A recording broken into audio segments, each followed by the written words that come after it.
the secret society network.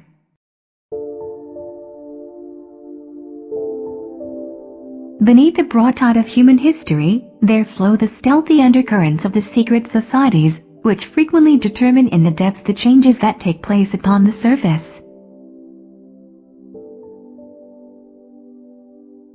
The largest mechanism, used by the bloodlines, to implement the New World Agenda, is the Global Secret Society Network. Politicians, bankers, businessmen, and media personalities, the biggest names in history and world affairs, form a huge secret society matrix. This hierarchical pyramid-structured network is constantly recruiting and placing members in key influential positions. In order to orchestrate global events and policy decisions, from behind the scenes, many niche secret societies groom and position politicians, media personalities, and other yes men, so they may best aid the great work. You see, if you amount to anything in Washington these days, it is because you have been plucked or hand-picked from an Ivy League school, Harvard, Yale, Kennedy School of Government. You've shown an aptitude to be a good Ivy League type, and so you're plucked, so to speak, and you are assigned success. You are assigned a certain role in government somewhere, and then your success is monitored and tracked, and you go where the pluckers and the hand-pickers can put you. World leaders are made offers they cannot refuse, bribed, even blackmailed, or otherwise recruited and sworn into these secret societies. Then, often under blood oaths to which they remain loyal, these brotherhood initiates follow orders throughout their terms in office. In this way, the electorate constantly changes, giving the illusion of discontinuity of leadership, when in fact, each successive leader, coincidentally, belongs to the same secret societies. A few of the more influential ones include the Freemasons, the Illuminati, Bohemian Grove, Skull and Bones, CFR, RIIA, Bilderberg Group, and the Trilateral Commission. A disturbing majority of the House and Senate representatives hold membership to elite organizations, publicly sworn to destroying America, in favor of a globalist one-world order system. This trend ranges from the now public U.S.-centered Council on Foreign Relations through the Trilateral Commission to the quasi-secret internationalist Bilderberg Group. At the end of the spectrum, we even see occult influences like Skull and Bones, along with the Freemasons. The justification for a zealously ordered one-world government is chaos. Terrorism is the premier method for fomenting this chaos.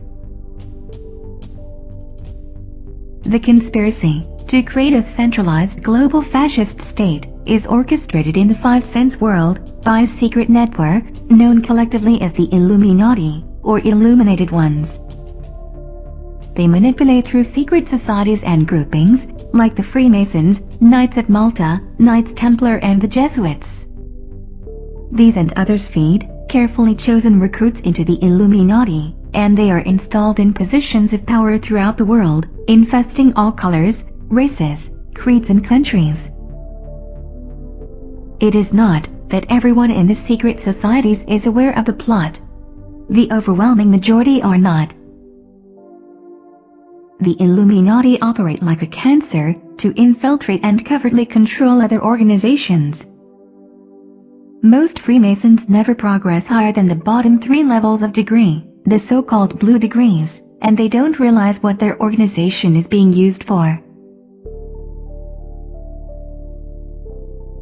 Just look at the recent U.S. presidents, George W. Bush, Mason and Skull and Bones, Bill Clinton, Mason, CFR, Bilderberg and Trilateral, George H.W. Bush, Mason, Committee of 300, Skull and Bones, CFR and Trilateral, Ronald Reagan, Mason and Knights of Malta, Jimmy Carter, Mason, CFR and Trilateral, Gerald Ford, Mason and CFR, and on it goes. Most every American president has belonged to one or many secret societies. Almost all America's founding fathers were Freemasons. The Senate has maintained a Masonic majority since its inception, and its influence has only become more pervasive since.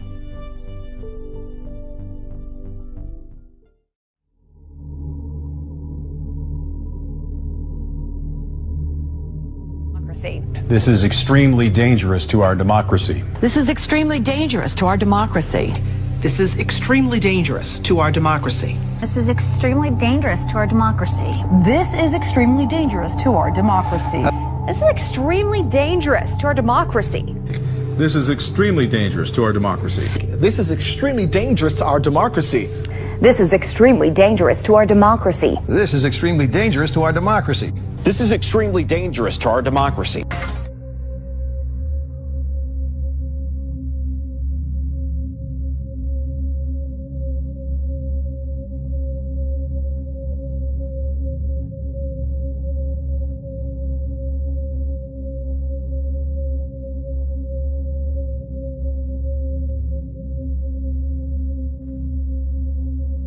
It's the third time I've said that. I'll probably say it 3 more times. See, in my line of work, you got to keep repeating things over and over and over again for the truth to sink in, to kind of catapult the propaganda. To deny the influence secret societies have in world affairs is naive, but the mainstream media seem complicit in their exclusion of any coverage involving them. In the next video, I will discuss about media manipulation.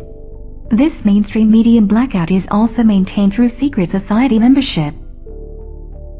The 5 largest multimedia providers, controlling 90% of America's media, are bloodline or secret society controlled.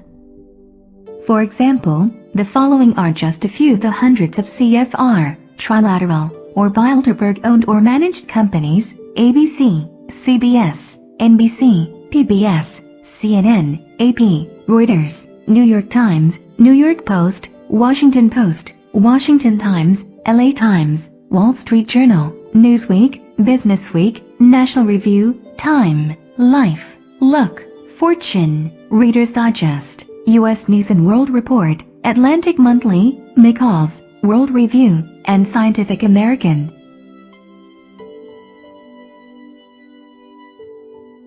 Not only are the media CEOs and boards of directors usually secret society members, so are the show hosts and news anchors. Here's a sampling of some mainstream anchors and media personalities found on secret society rosters: Peter Jennings, Dan Rather, Tom Brokaw, Ted Koppel, Barbara Walters, Diane Sawyer, William F. Buckley Jr., Joseph Harsh, Bill Myers, C.C. Collinwood, David Brinkley, John Chancellor, Marvin Kalb, Daniel Shore, Joseph Kraft, James Reston, Max Frankel, David Halberstram, Harrison Salisbury, Saul Linowitz, George Will, Robert McNeil, David Gergen, and Mortimer Zuckerman. There can be no argument regarding the reality of secret societies today. The existence of groups like the Trilateral Commission, Council on Foreign Relations, and the Bilderbergers is well documented. The only question is the extent of their control and manipulation of major world events. Likewise, there is no question that members of these societies exert inordinate control over many of the largest corporations and banks in the world. These corporations, in turn, control essential minerals, energy, transportation, pharmaceuticals, agriculture, telecommunications, and entertainment. In other words, the basics of modern life. They also provide an inner core of ranking government officials on a revolving door basis. These officials often implement the very policies conceived and desired by the societies. These societies hold considerable sway over national elections and policy, it seems strangely immune to any investigation, whether by government or the mass media. Since its inception in 1913, there has never been an outside objective audit of the Federal Reserve System, despite periodic calls for such. After Bush was elected, he immediately placed 5 Skull and Bones brothers in his administration. Clinton and Nixon had over 100 CFR members in their administrations. Ronald Reagan's 59-man transition team alone had 28 CFR members, 10 Bilderbergers, and 10 trilaterals. Secret society members are prevalent at all levels of government, and not just in America, but worldwide. For instance, Saddam Hussein, Yasser Arafat, Mikhail Gorbachev, George Bush and Tony Blair are all 33rd-degree Freemasons. Marx, Engels, Lenin, Stalin, Trotsky, and Mao Zedong were all high-level Grand Orient Lodge Freemasons. Winston Churchill was Committee of 300 and a Mason. Cecil Rhodes, found at the Round Table, was Committee of 300 and a Mason. Henry Kissinger is a Mason, Knight of Malta, Committee of 300 and a Bilderberger. Dick Cheney's CFR and Trilateral Commission. David Rockefeller founded Bilderberg and the Trilateral Commission, and is also CFR, Committee of 300 and a Mason. These are the biggest, most powerful names in politics, all meeting in secret with no minutes, and no media coverage. Or public servants making private policy decisions behind closed doors. This has been the rule, not the exception, for longer than most people realize.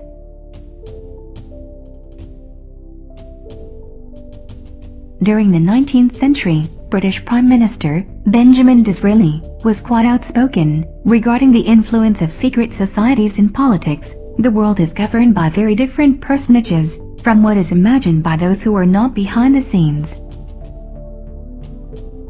There is in Italy a power which we seldom mention in this house. I mean the secret societies. It is useless to deny, because it is impossible to conceal, that a great part of Europe, the whole of Italy and France and a great portion of Germany, to say nothing of other countries, is covered with a network of these secret societies, just as the superficies of the earth is now being covered with railroads. The government of this country has not only to deal with governments, kings and ministers, but also with secret societies, elements which must be taken into account, which at the last moment can bring our plans to naught, which have everywhere their unscrupulous agents, who incite assassinations, and can, if necessary, lead a massacre. The Federal Reserve private banking syndicate was set up under Woodrow Wilson's presidency. The following quotes show his suspicions and regrets regarding the secret society of banking elites. Since I entered politics, I have chiefly had men's views confided to me privately. Some of the biggest men in the United States, in the field of commerce and manufacture, are afraid of something. They know that there is a power somewhere, so organized, so subtle, so watchful, so interlocked, so complete, so pervasive, that they better not speak above their breath when they speak in condemnation of it. Woodrow Wilson also said, "I am a most unhappy man. I have unwittingly ruined my country." A great industrial nation is controlled by its system of credit. Our system of credit is concentrated. The growth of the nation, therefore, and all our activities are in the hands of a few men. We have come to be one of the worst ruled, one of the most completely controlled and dominated governments in the civilized world. No longer a government by free opinion, no longer a government by conviction and the vote of the majority, but a government by the opinion and duress of a small group of dominant men. British Prime Minister Winston Churchill was a committee of 300 member and 33rd degree Mason. In 1920, he spoke from personal knowledge regarding the global conspiracy, when he said, "From the days of Spartacus Weishaupt, to those of Karl Marx, to those of Trotsky, Bela Kun, Rosa Luxemburg, and Emma Goldman, this worldwide conspiracy for the overthrow of civilization and for the reconstitution of society on the basis of arrested development, of envious malevolence and impossible equality, has been steadily growing." It played a definitely recognizable role in the tragedy of the French Revolution. It has been the mainspring of every subversive movement, during the 19th century, and now at last this band of extraordinary personalities from the underworld of the great cities of Europe and America have gripped the Russian people by the hair of their hands and have become practically the undisputed masters of that enormous empire. The real menace of our republic is the invisible government, which like a giant octopus, sprawls its slimy legs over our cities, states and nation. At the head is a small group of banking houses. This little coterie runs our government for their own selfish ends. It operates under cover of a self-created screen, seizes our executive officers, legislative bodies, schools, courts, newspapers, and every agency created for the public protection. U.S. President Franklin D. Roosevelt said, "The real truth of the matter is that a financial element in the large centers has owned the government since the days of Andrew Jackson." Supreme Court Justice Felix Frankfurter said, "The real rulers in Washington are invisible and exercise power from behind the scenes." Senator William Jenner said, "Today, the path to total dictatorship in the United States can be laid by strictly legal means, unseen and unheard by the Congress, the President, or the people. Outwardly we have a constitutional government.